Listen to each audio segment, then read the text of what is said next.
At the FayWhat Show, we want to introduce you to interesting people who are making a difference, who are super important to our LGBTQ plus community. Like this interview that I did with the incredible Miss Christy Rodriguez. She is an actress. She is a director. She is an incredible human being, and she's also a lesbian. Watch. Hello, folks, and I am super happy because our next guest was somebody that I found in the alleyway. Okay, it was the alleyway of a theater. Okay.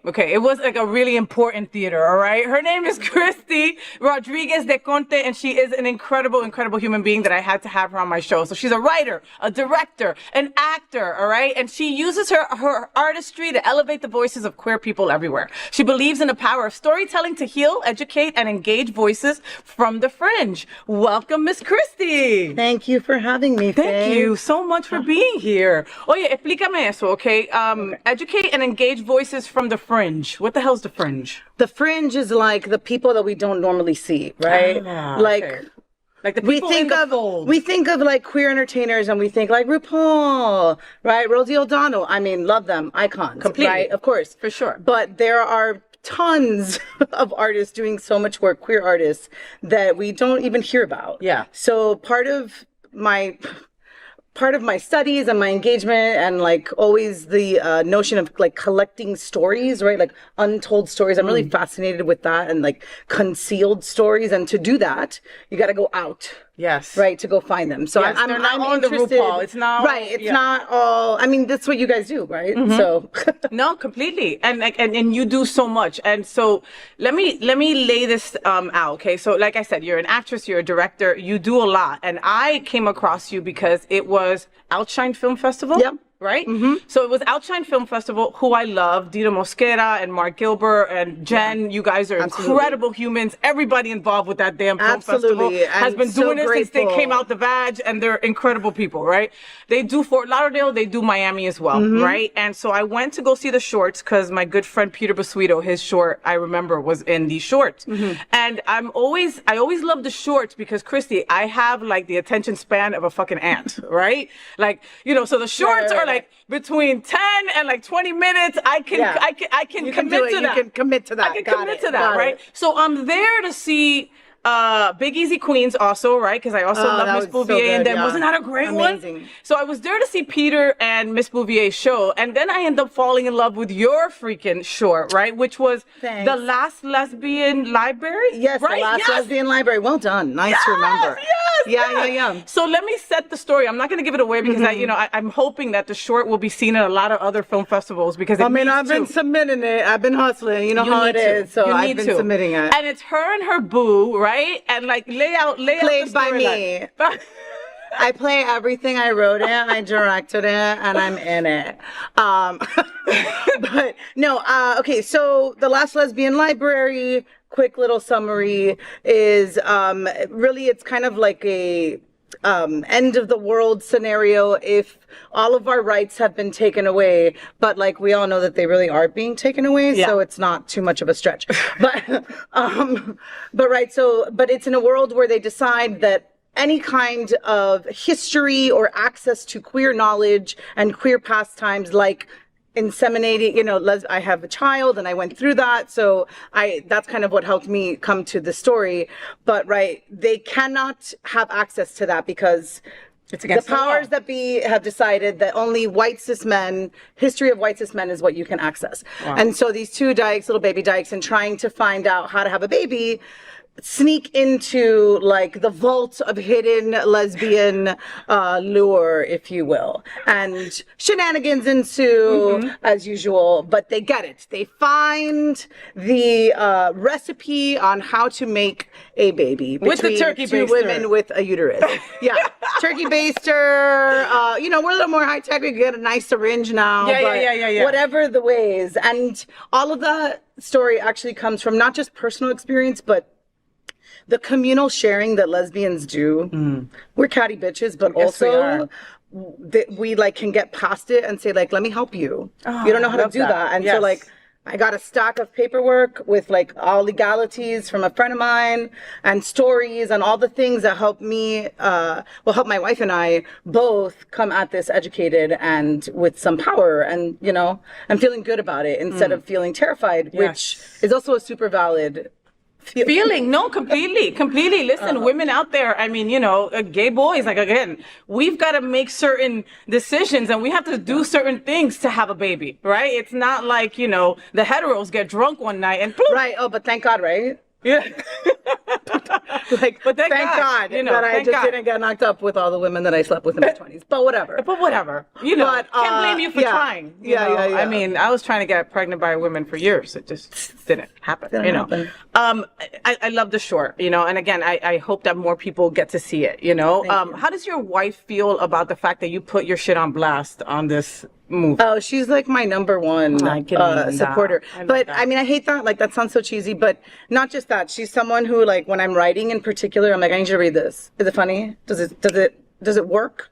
And she knows my brain enough to know, like, I don't think that's what you're trying to say, and not to be like, let me tell you what to say, but like, we have these conversations all the time. Like, that's how it is in my life. Like, do I normally talk politics and art in bed? Yes, I do. I do. Yeah. Right? And thank God. Like, that's why I married her, because we can have intelligent conversations. I love that. Yeah. How long have you been married? 13 years. Holy shit. I know. So were you writing, directing, and acting 13 years ago? So I was about, let's say, so we met 13 years ago. So I was about like 17 years ago, but when I met her, I had taken a break, and I was playing roller derby, and that's actually how we met. Isn't that like the gayest thing ever? It's it's very lesbian. Yeah. Like, very lesbian. And, like, I'm always trying to get, like, okay, gay boys tell me that I'm a gay boy, right? But I'm really a lesbian. I'm trying to get more lesbian. I really am. And I think that, like, some roller derby, like, some girl beating my ass and flipping me over. Hitting bitches in tights is, like, the best thing But you must look amazingly hot, like, with your, like, I mean, you have, like, and the knee especially things 10 years ago. Right? No, bitch, I'm not talking about 10 years ago. Like, do you ever get dressed up in roller derby wear for your wife? Like, does your wife tell you, put on that roller derby stuff for me, mommy? Does she do that? But if someone calls me Teddy, I think I'm always like, hey, what's up? Hey, Teddy. Yeah, I'm like, oh, because that was my name, Teddy Roughskin. Oh, wow. Oh, so Teddy Roughskin, you get it? So, that's fucking funny. I'm a 90s, 80s, 90s baby. Oh, man, me too. You're Cuban, right? Yes. And I try my best to stay away from Cubans. I've told you that. I try my best to stay away from Cubans, and I ended up marrying a Cuban. Yeah, right? but we're too enticing. Way too. You know what? Is that you're way enticing and you're fucking crazy, okay? That's what it is, all right? There's something about the crazy mind of a Cuban that is so enticing and just makes your nipples hard. I doubt that people out there including your wife disagree. You know what I mean? Like, it's the truth. Well, I mean, I would never date a Cuban. I wouldn't even. My wife is white. What is your mom? White. Okay, but like Americana, like California white. girl white. Oh yeah. Okay. Yeah, like, because I don't think that dating like two Latinas together was just not my jam. Yeah. Yeah, always end like that's a great night, but that's not longevity. Yeah, no, it's a great night. It's I mean, not to take away from. No. Listen. But for me, I could just see that as being just. Fire. So, like candela. Yeah, like candela. Candela, but then like just left there to just. Yeah, and just pick up. Yeah, no, and then it burns down your house, kind of candela. Yeah, absolutely. I'm totally good with that. Yeah.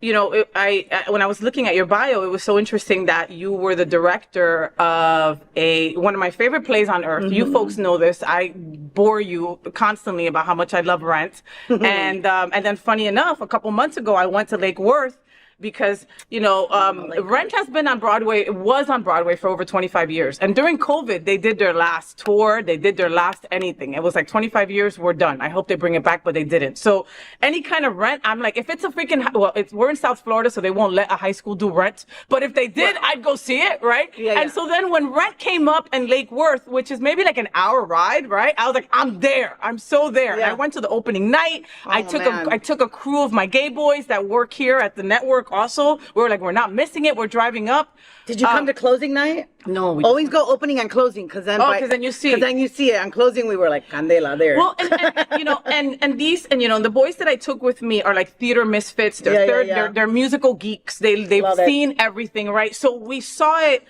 with a different set of eyes, Christy. Yeah. Like, we didn't see it like, okay, it's Lake Worth. They have a limited budget. This is, blah, blah, blah, blah. Like, I wouldn't have dressed Maureen like this. I wouldn't have done this like that. But it was opening night and you floored it. Like, you killed it. You killed it. You killed it. You killed it. If you missed it, you missed out. It was phenomenal. You felt the energy in the room, the acoustics in that motherfucking playhouse.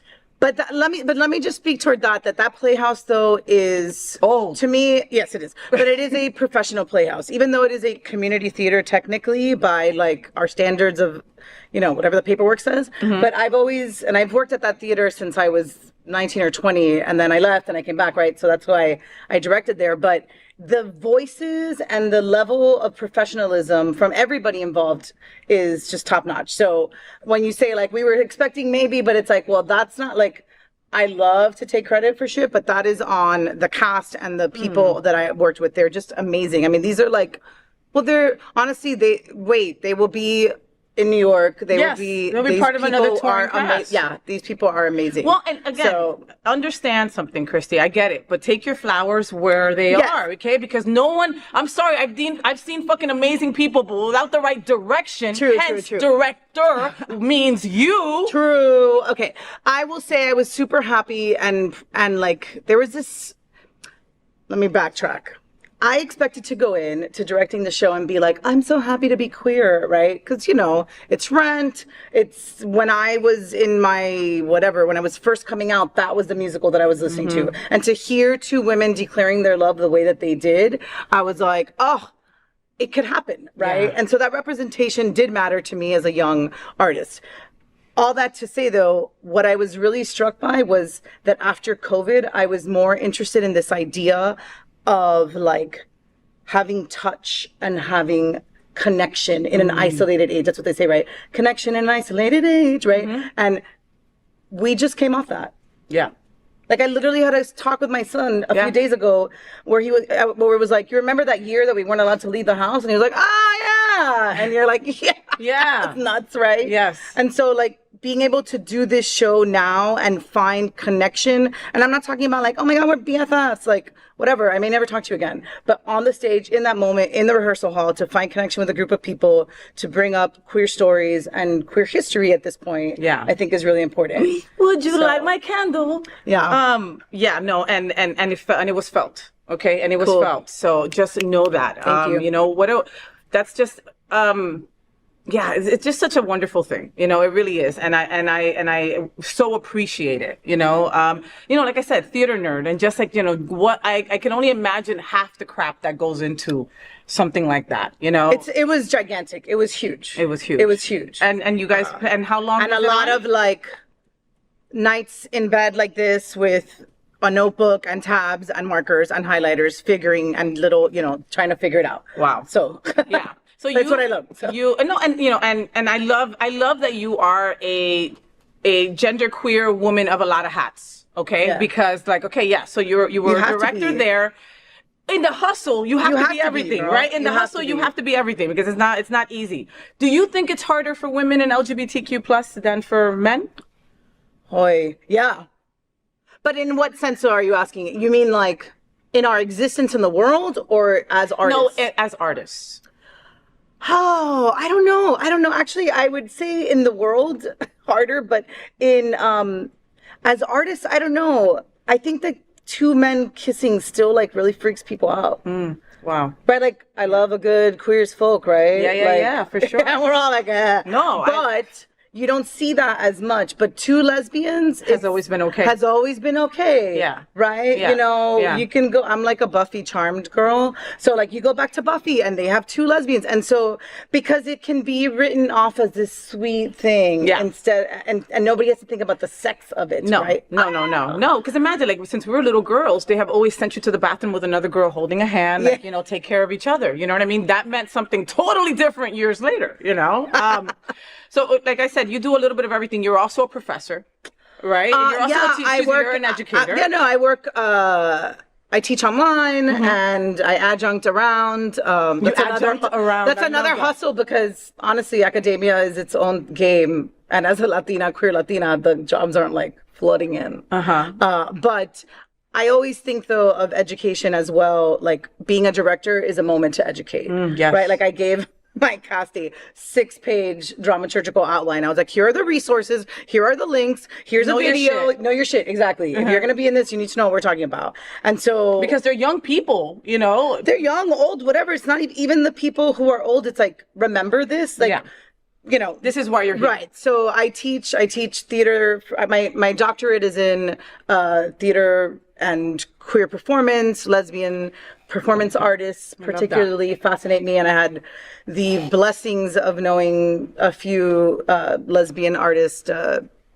Robbie McCulley, she passed, but an amazing Black artist, and Terry Galloway, who I met and got to work with at Mickey Faust Club up in Tallahassee. I'm like up in Tallahassee.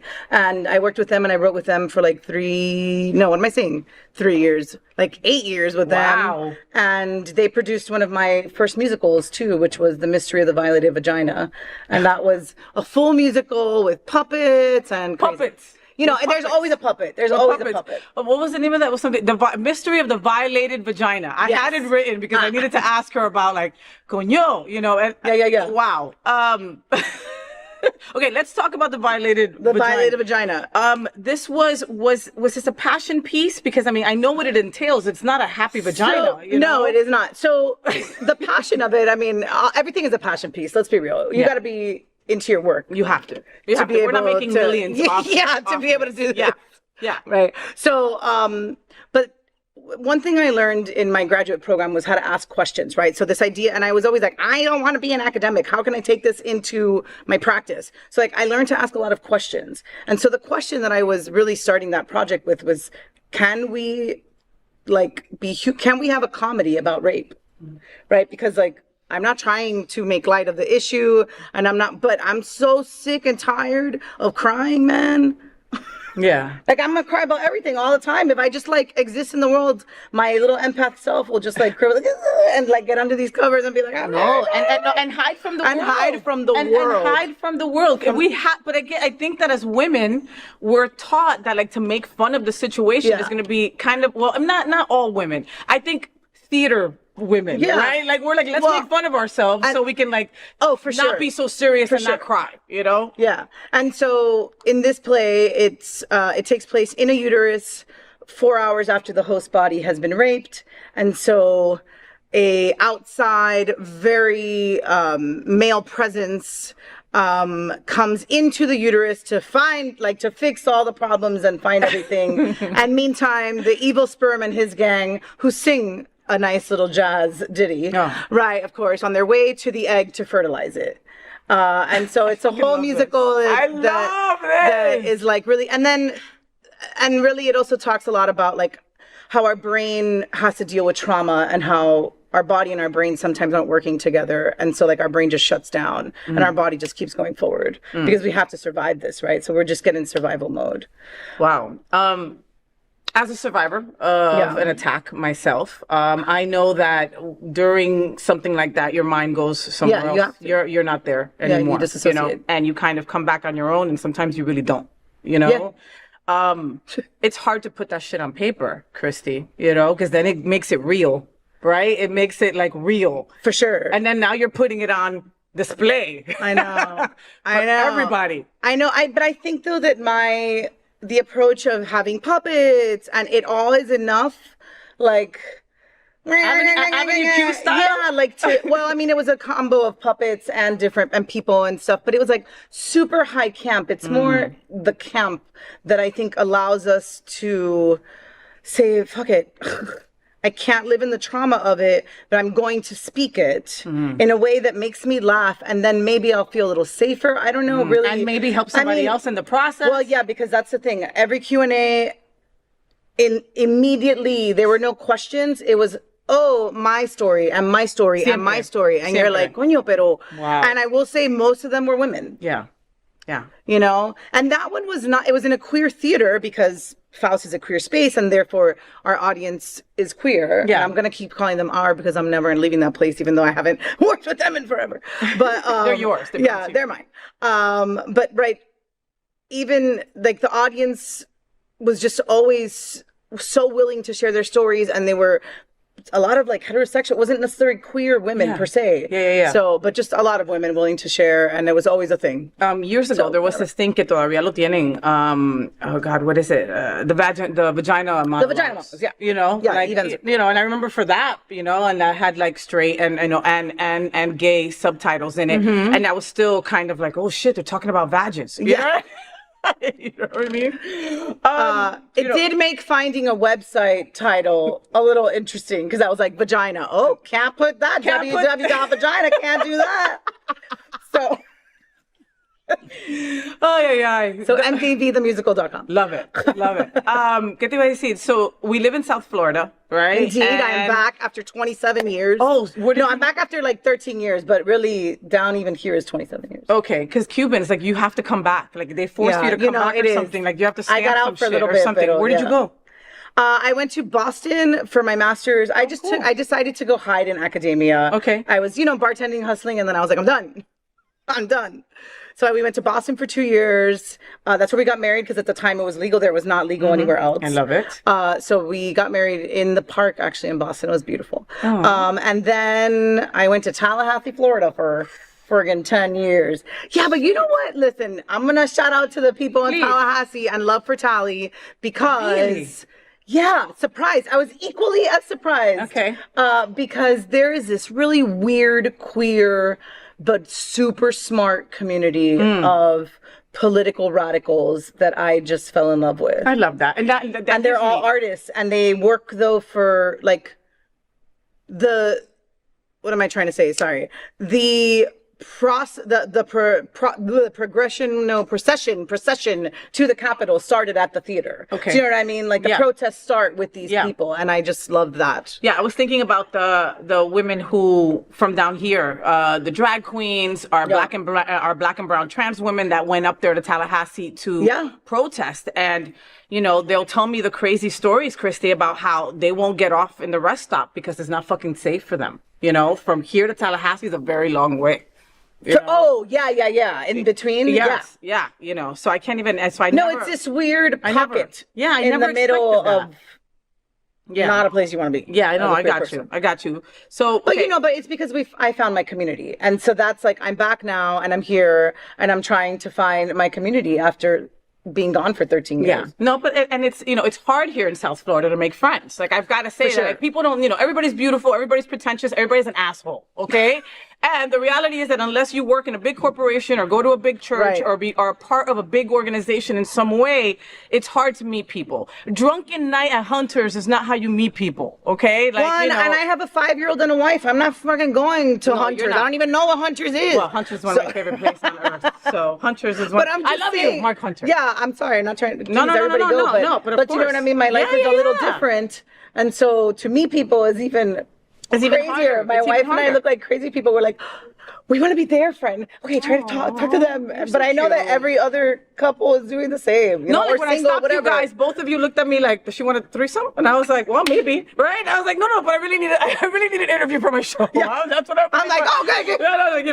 And you were like so, you were so receptive. You know what I mean? Like I didn't have to explain too much to you. You were like, queer woman wants queer woman to be on her show. Yes. Yeah. You know what I mean? There was no question. So what I was going to ask you about the teacher part was, you were in Tallahassee, okay? We've got the governor that I refuse to mention his name because he's a freaking douchebag, low-life piece of crap. He's going after our youngest.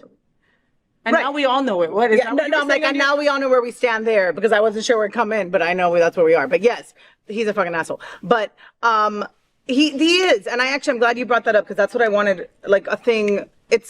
Honestly, it's what kind of sparked that whole lesbian library short that I did, which is like this idea that we are keeping reality, like let's not even call it history or anything, like the real world from our students. Yeah. I homeschool because I couldn't, like as a queer family, I'm not allowed to talk. So my son is not allowed to talk about his family. So like literally in kindergarten, he can't draw out to mommies. Like, did you hear about a couple? I didn't mean to. A couple of weeks ago, a beautiful trans girl, right, got in. Well, the principal and the whole entire volleyball coaching staff got reassigned because they let a trans girl on the team play. She's a girl playing on the girls' team. That's it. But because of Don't Say Gay and the law that was passed by that son of a then they immediately some Karen was determined to say, oh my God, my daughter's around a non-girl, blah, blah, blah. The girl's a girl and that's it. Yeah, well, and I mean, that's like so many, we could like pick that apart on so many things, but the biggest thing there is like, we need to give educators their credit, and like parents, and I'm a parent, but like teachers need to be supported. And like, for real, that's their livelihood. No, and chill out. They know what they're doing.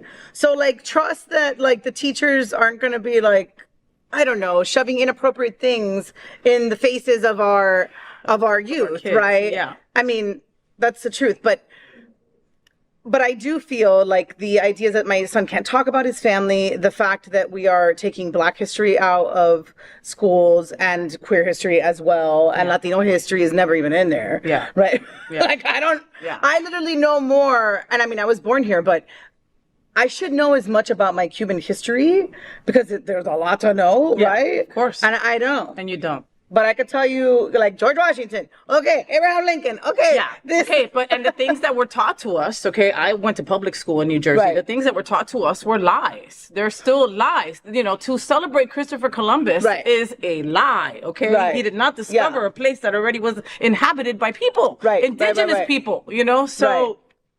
No, and they want our kids stupid, like you're saying. They do. Well, wouldn't you want potential voters to be dumb so that you can manipulate them in how you think? I mean, that's how systemic racism works. For sure. And they're getting away with it, big time.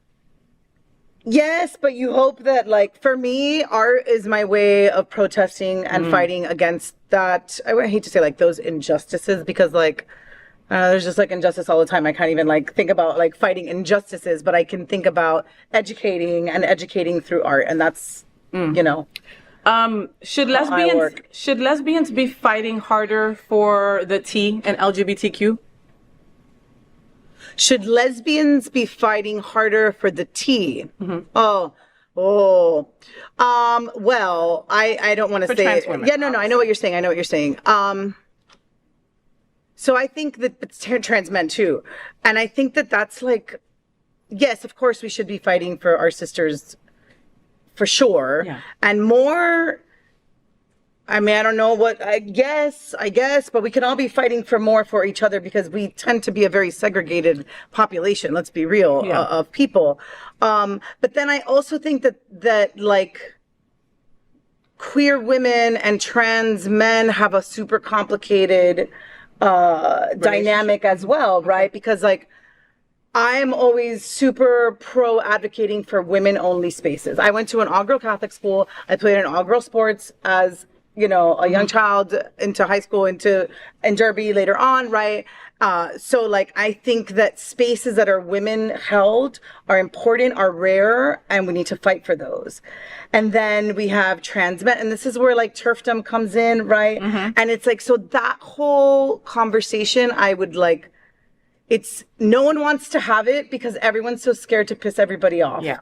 But I think it's super fruitful, and I would love to be part of those conversations, knowing full well that I will be as vocal as I am, right? Yeah. No, and but it is, I think it's like, that's where the fight needs to happen, in that little pocket, because nobody is fighting for that. Well, the people in Tallahassee are going after the kids, and they're going after trans women, okay? Right. Absolutely. And that's how it is, so when I ask a lesbian that, because I believe that the lesbians and trans women should be together. Okay, I think women are women, and that's it. Yeah. If you're queer, if you identify as a woman, you're a woman, and that's it. That's in my book. Okay, however you want to feel. Well, when I speak of women only spaces on why like you're including encompassing women as well. Right, yeah, exactly, and non-binary and gender fluid and all the things. Yeah, and that's what most people need to do. Right, and be aware of that. Because then maybe we will have those conversations that are hard to have. Right. They're hard to have. They are hard to have. And for a lot of us, we don't have all the facts and all the tools and all the lived experience. I can't talk about living. I can't imagine looking in the mirror and saying, I don't want to be a woman. That's not, or sorry for saying that, misspoke. I'm not really a woman. I'm really a man. I don't know what that's like. You know what I mean? So I can't speak to that experience, but I will say that when I'm at a table and I don't see a lesbian or I don't see a trans woman or man, I say there's not a lesbian here. Aside from me, there's not a trans person being represented. That's how we help help each other, right? Is just being aware. And if these conversations come up, we have them. That's it. That's it, you know? Yeah. So you were a teacher, and I went to ratemyprofessors.com, and somebody wrote something about you, so I want to read it to you. It's cute. Oh, good. No. Because I'm like, girl, they will kill you. I would never. On there. I don't ever read those things. No. That's like, you know. No, about Christina teaching. She's a great professor. I would take her course again. Class is reading heavy. HEAVVVVVY. But overall interesting for non-theater majors. She rambles a little bit about random topics, but is extremely knowledgeable and helpful. Overall, amazing class. Love, Christina. Oh my God, whoever you are, thank you. I hope you've graduated already and are doing great things. Yeah, that's awesome. They're so sweet. Right? I do ramble, but I get excited. I get excited, and I'm Cuban. It's because I'm Cuban. Yeah, when people are always like, "Why are you so mad?" I'm like, "I'm not mad. I'm just Cuban. What are you talking about?" No, it's like when my wife is talking to me, I'm right here. Why are you screaming? I'm not screaming. I'm just Cuban. I think it's just from being in a house full of so many people. Like, Maybe to be heard, you have to really. Right. I mean, seriously. Miss Christina, thank you so much for being on my show. Man. I mean, you are fantastic. If there's anything in the future that you're working on, I have a feeling that your short's going to be picked up in a couple of places. Well, thank you. I'm working on a one-woman show called Butch, Pregnant, and Pissed on Myself. And it's all about my experience as a butch woman. And you're butch? I had no idea. Yeah. Look, I have a tattoo on my head. Come on, isn't that hard? Are these your wives? I don't remember if it's actually hers or somebody else's, but in my brain they are. You have beautiful lips, Mama. Yeah. Oh my God, how awesome. So that one woman show, I'm trying to. Did you have the baby, or did your wife have the baby? I did. Okay, so then personal experience. C-section, yeah, it's all from my lived experiences, and beautiful eyes. Everybody tells you that, though, they right? do. Was that something you told her, boo? You told her that, right? That's why you just do the Justine Bateman, which is just eyeliner and it works. And mascara. So that show, I'm trying to get to tour it and to hopefully get it into some kind of comedy special. If anyone wants to do that with me, let me know. But that's what I'm working towards now. I love that. I always writing. Honestly, I'm always writing. I love it. I appreciate your candidness. I appreciate your straightforwardness. I appreciate you just being. Listen, I'm queer and here I am. This is who I am. I know. You're just like, that's called being 42. and I mean that with all, like, we all know it because we worked hard to get here. Yeah. Y'all, we worked hard to get here. Yeah. Nobody and not a lot of people made it. Exactly. Here. Exactly. And not like, and you didn't get here without some shit happening. Right, for sure. So I appreciate your feminism. I appreciate your queerness, all of that, I feel empowered now after being in the bed with Christy. I'm going to go beat up some gay boys. No, I'm not. I really am not. Don't be worried. We know we love you. Anyway, make sure that everybody come in. There's space. Make sure that you follow Christy on all social media. Follow her on IG also at Christina De Conti, right? Correct? Yeah. Right? That's Christy, Christy Rodriguez, right? Yeah. De Conti. D-E-C-O-N-T-E. Right? Yep. So find her on all social media so you can see where she's going, what she's happening, what she's doing. Go to my webpage, www.rodriguezdeconti.com. I love that. And that's cool. Is that your married name? It's both of our names together. I love that. No, but it has such a beautiful thank you ring to it, right? Rodriguez de Conti. Yeah, And then it's like when you're so people know though. It's honestly the truth is, so when you're auditioning for these things and you're doing your work, people know that there's a Latina there and it's not just. I love that. You know what I mean? That's important to me. Rodriguez de Conti. And then when you're like having like a bad mood, Rodriguez de Conti. I'm totally stealing that. I love it. Christy Rodriguez de Conti, thank you so much for being on the FayWhat show. You're amazing. Thank you. Bye, guys. All right, she's doing great things. Please follow her and show her some love, and we will be right back. Night.